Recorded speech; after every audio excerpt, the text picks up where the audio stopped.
इस समय में हमारे वैश्विक नेताओं के मिशन अभिविन्यास सत्र के माध्यम से परिचय कराने के लिए बहुत आभारी और खुश हूँ। इस समय में हम क्यों शिष्य बनना चाहिए, हम एक बार सोचने की इच्छा रखते हैं। जब यीशु इस धरती पर आए तो बहुत सारे लोग यीशु का अनुसरण कर रहे थे, क्योंकि जब उन्होंने यीशु का अनुसरण किया तो बहुत से बीमार ठीक हो गए, बुरे आत्माएं निकल गईं और उन्होंने उन लोगों को भोजन और साधन प्रदान किया जो इसे चाहते थे, और मरे हुए जी उठे। ये सभी अद्भुत कार्यों के माध्यम से यीशु का अनुसरण करने लगे थे। उनकी कितनी उम्मीदें थीं जब वास्तव में बहुत से लोग पीछा कर रहे थे। लेकिन यीशु ने उन बहुत सी भीड़ में से गिने चुने शिष्यों को चुना, 12 लोग। अगर हम यीशु के दृष्टिकोण से देखें तो ये कितने कम लोग थे। उन्होंने 12 शिष्यों को चुना, उन पर ध्यान केंद्रित किया, उन्हें शिक्षा दी और उन्हें प्रशिक्षित किया। कब तक? जब तक यीशु ने दुनिया छोड़ दी। जी उठने के बाद स्वर्ग में जाने से पहले उन्होंने केवल उन पर ध्यान केंद्रित किया।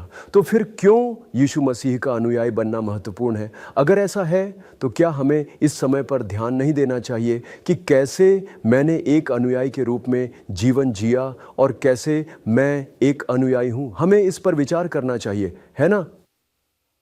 सबसे पहले एक शिष्य के रूप में मुझे प्रभु यीशु मसीह में विश्वास रखने वाला होना चाहिए और उनकी जीवन और मार्गदर्शन पर चलना चाहिए। यीशु मसीह मेरे प्रभु हैं और मैं उनके मार्गदर्शन का पालन करता हूँ। दूसरी बात यह है कि जब हम ईश्वर के लोग बनने के लिए बुलाए जाते हैं तो हमें अपनी आत्मिक आपूर्ति होती है, इसलिए हमें उस वचन की लालसा करनी होती है। नहीं, हमें वचन से प्रेम करना चाहिए और वचन की शक्ति से जीवन जीना चाहिए। हर दिन के उस वचन के माध्यम से हम पढ़ते हैं, मनन करते हैं, ताकत प्राप्त करते हैं और जीते हैं। तीसरा यह है कि हम इस भूमि पर परमेश्वर के प्रेम को जानते हैं। जब हम परमेश्वर के प्रेम की बात करते हैं तो आम लोगों के बीच के प्रेम की भी अहमियत होती है, लेकिन जब हम परमेश्वर के प्रेम की बात करते हैं तो ये बिना शर्त का प्रेम होता है। जब आप उस प्रेम का अनुभव करते हैं तो आप परमेश्वर के प्रेम का अनुभव करने वाले के रूप में जी सकते हैं। बाइबल में लिखा है कि दुश्मनों से भी प्रेम करो। जिसे भगवान का प्रेम प्राप्त होता है वह व्यक्ति शत्रु से भी प्रेम कर सकता है, वही उनका शिष्य है। और यदि कोई वास्तव में शिष्य है तो क्या मैं वास्तव में अपनी आत्मा के माध्यम से आत्माओं का जन्म कर रहा हूँ? क्या मैं सुसमाचार प्रचार कर रहा हूँ और आत्माओं को प्रभु की ओर ले जा रहा हूँ और प्रभु के नाम पर उन्हें स्थापित कर रहा हूँ? मैं कितनी आत्माओं का जन्म कर रहा हूँ? यदि आप शिष्य हैं तो आपको पता चल जाएगा। और इस समय में हमारे शिष्य के रूप में जो काम करना है वह यह है कि हमें चर्च बनाना चाहिए। इसका कारण यह है कि यीशु ने जब अपना काम पूरा करने वाले थे तब उन्होंने कैसरिया फिलिप्पी के शिष्यों को एकत्र किया और उनसे एक मध्यवर्ती समीक्षा की। उन्होंने पूछा, लोग मेरे बारे में क्या कहते हैं? तब यीशु को सही उत्तर नहीं मिला था। तब चेलों ने खुद से पूछा था, तो फिर तुम मुझे कौन मानते हो? तो तब शिमोन पतरस ने कहा, आप मसीह हैं, जीवित परमेश्वर के पुत्र। तब यीशु ने कहा, तुम्हें आशीर्वाद प्राप्त है शिमोन बार योना। भविष्य में मैं तुम्हारे इस स्वीकार के माध्यम से चर्च की स्थापना करूंगा। ये वास्तव में महत्वपूर्ण है कि चेला बनने का मतलब है कि चर्च को बनाना, और ये चर्च को बनाने की नींव बन सकता है। और चर्च की शुरुआत घर से होती है, क्योंकि यदि आप पूरी बाइबल को देखें, विशेष रूप से पुराने नियम को देखें, तो नूह का परिवार, अब्राहम का परिवार अंततः इज़राइल बन गया। बाद में हम देखते हैं कि परिवार केंद्रित गतिविधियों के माध्यम से प्रशिक्षण होता है। मोसेस ने भी परिवारों के माध्यम से शिक्षा पर ध्यान केंद्रित किया, और नए नियम में जब यीशु ने शिष्यों को सुसमाचार प्रचार के लिए भेजा तो कहा कि जब भी तुम किसी घर में जाओ पहले वहाँ रहना। यदि शांति का व्यक्ति है तो उनके घर में रुकें और इधर उधर ना जाएं, उसी घर में रहें और उस पूरे परिवार को बपतिस्मा दें और उद्धार प्रदान करें। जेल जाने पर उस पीड़ित जेल में भी प्रेरित पौल ने अंततः उस जेलर को बचा लिया और उस जेलर के परिवार, पूरे परिवार को उद्धार प्राप्त हुआ। नए नियम में हमारे चर्च के लिए कुलुस्से, एफेसस, कोरिन्थ, फिलिप्पी, थेसलोनिका सब कुछ एक परिवार से शुरू हुआ। हमारे लिए एक शिष्य के रूप में असली कर्तव्य यह है कि हम उस चर्च की स्थापना करें, और एक शिष्य के रूप में यह आवश्यक है कि हम चर्च को पुनर्जीवित करें। मजबूत आधार नहीं, बल्कि यह वास्तव में जीवन के साथ जीने का एक तरीका है, वह है शिष्य। तो इस समय हम कैसे शिष्यों को तैयार कर सकते हैं, हमें इस पर विचार करना चाहिए। यहाँ 7 चरण हैं।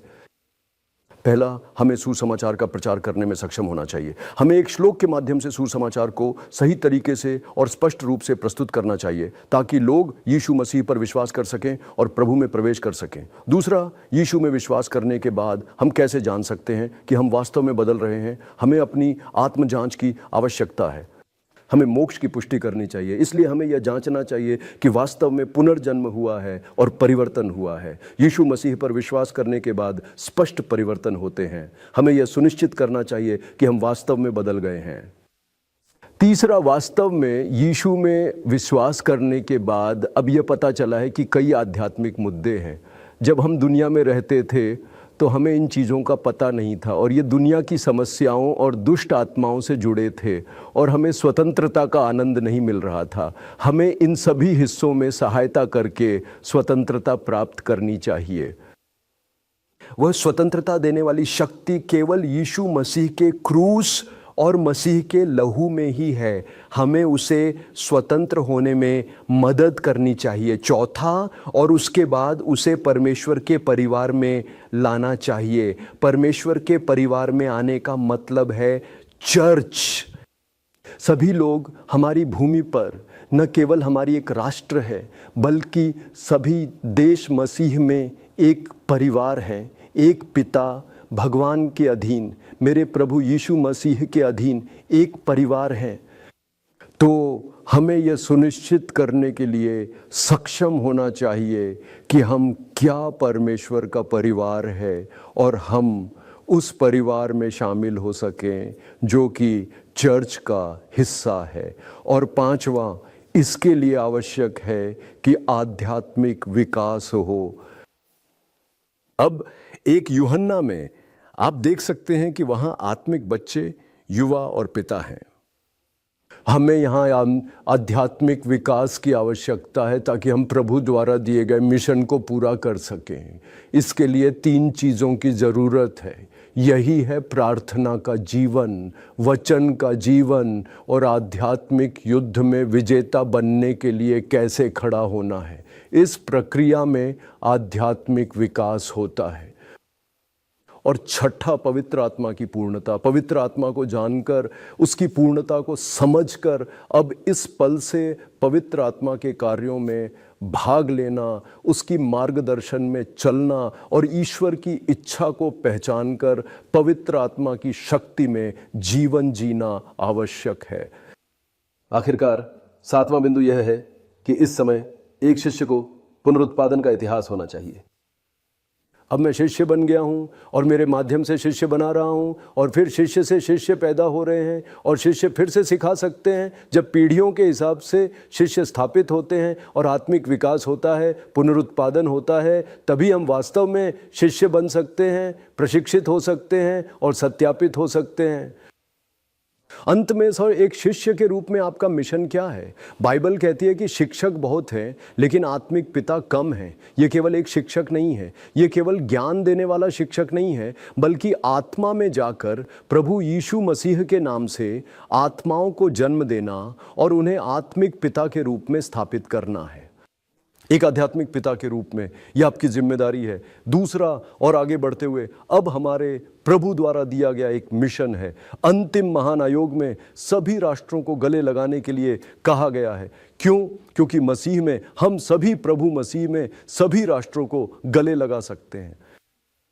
इसीलिए अब हमें राष्ट्रों की ओर एक दृष्टि रखनी चाहिए। कोई भी व्यक्ति, चाहे वे किसी देश, जाति, परिवेश या संस्कृति से हों, उन्हें हम सभी को गले लगाना चाहिए। अंत में यही वह समय है जब हम दुनिया की ओर सुसमाचार के साथ बदलाव के पहले कदम उठा सकते हैं। ईमानदारी से आमंत्रित करते हैं हमारे GLM प्रशिक्षण में शामिल होकर। क्या मैं एक शिष्य हूं? प्रभु यीशु मसीह के शिष्य के रूप में स्थापित होने की इस महान यात्रा में आपका स्वागत है। आपका धन्यवाद।